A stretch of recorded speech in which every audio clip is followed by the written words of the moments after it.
Isang pagkakataong bumalik at maranasan ang lagim ng martial law, ang layong ibigay ng People Power Experiential Museum sa ika-30 taong anibersaryo ng People Power Revolution. Binubuo ng 9 na halls ang museo. Sa Hall of Restless Sleep, makikita at maririnig si dating Pangulong Marcos habang dinedeklara ang martial law noong September 21, 1972. I have proclaimed martial law. Habang nagdurusa ang milyon-milyong Pilipino, makikita sa Hall of Hidden Windows ang pagpapasarap ng mga nasa kapangyarihan. Sa Hall of Orphans, kikilabutan ka sa panaghoy ng mga batang naulila sa kanilang mga nawawalang kaanak. Sa Hall of Loss, tila maririnig din ang sigaw para sa katarungan ng daan-daang dinukot, tinorture at tuluyang naglaho o ang mga desaparecidos. Sa Hall of Pain, ipinakita ang iba't ibang uri ng torture gaya ng pangunguryente.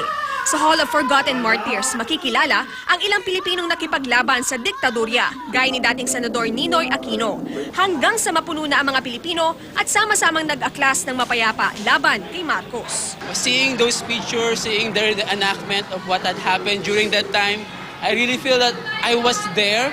When I saw the orphans, the scenario of the orphans, it really touched me.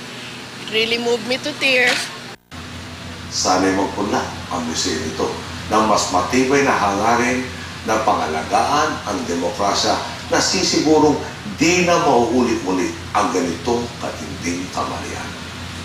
At kanina, bumisita rin si Pangulong Aquino sa People Power Experiential Museum.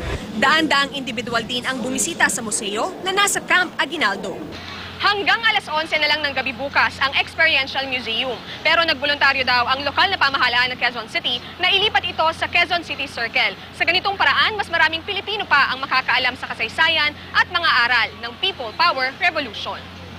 Yung pinapalipat ko lang yung mga pwedeng pasukin talaga ng iba't ibang klaseng tao, from bata as in 10 years old, kasama yung nanay at tatay niya, para yung nanay at tatay niya hindi kwento sa kanya kung bakit. Without the gory part. Tuwan-tuwa kami sa mga nakakausap namin na dumadaan, lalo na dun sa mga kabataan.